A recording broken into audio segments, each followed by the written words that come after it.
전국 전통사찰이 종부세 부담까지 떠안게 되면서 불만을 토로하고 있습니다. 사하촌 주민과 상인들도 개정된 세법이 사찰과 지역민의 갈등을 야기하고 있다며 개정의 목소리를 높이고 있습니다. 이은하 기자입니다.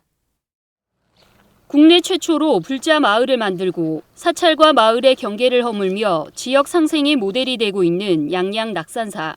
개정된 세법에 낙산사도 고민이 적지 않습니다.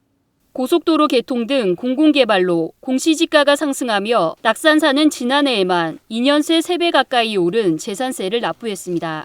이런 상황에 올해부터 종합부동산세까지 내야 한다는 소식이 들리자 지역민의 걱정이 더 큽니다. 결국 주민들한테 그 피해가 그대로 오지 않겠는가 싶은 생각이 들어요. 종부세를 더 내면서까지 주민을 살게 하는 것도 사찰로서 이제 주지스님도 굉장히 고민이 많으셨고 지금까지. 그럼에도 불구하고 하여간 어쨌든 계속 주민들을 위한 일을 해오셨는데.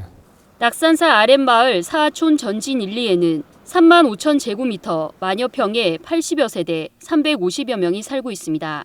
대부분 경제활동을 하지 않는 고령 세대로 연간 적게는 5만 원 내외의 임대료를 내며 수십여 년 동안 살아왔고 그마저도 미납이 많다고 합니다. 마을 옆 상가는 걱정이 더 큽니다. 코로나로 손님도 없는 상황에 세금 걱정까지 더해진 겁니다. 상가 임대료를 대폭 인하하셔서요. 한 40% 정도.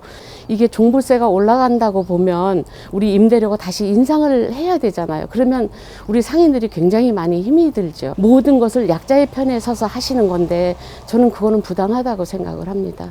20여 동 가운데 큰 평수의 상가를 임대하고 있는 반 씨가 내는 임대료는 월 30여만 원으로 도로 반대쪽 개인과 비교하면 낙산사 상가 임대료는 3배 정도 낮은 수준이라고 합니다. 우리가 임대인이고 임차인이고 이런 개념이 아니라 같이 함께 상생을 하는 이제 그런 걸로 이제 봐야 되거든요. 사찰 토지는 우리가 개인이 소유하는 토지가 아니거든요.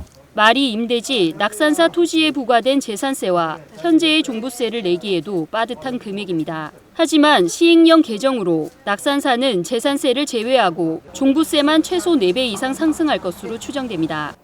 조계종은 시행령 개정 후 낙산사뿐 아니라 법주사와 보훈사 등 주요 교구본사가 7배 내외, 종부세를 내지 않던 용주사와 신흥사, 통도사 등은 최대 9억 원까지 종부세를 내야 할 것으로 예상하고 있습니다. 자연공업법, 문화재보호법을 인해 가지고 재산상의 피해는 물론이고 수행 환경까지도 막대한 피해를 보고 있는데도 불구하고 종합부동산세 문제가 많다고 봅니다.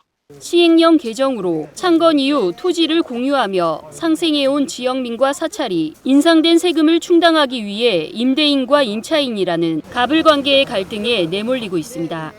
BTN 뉴스 이은하입니다.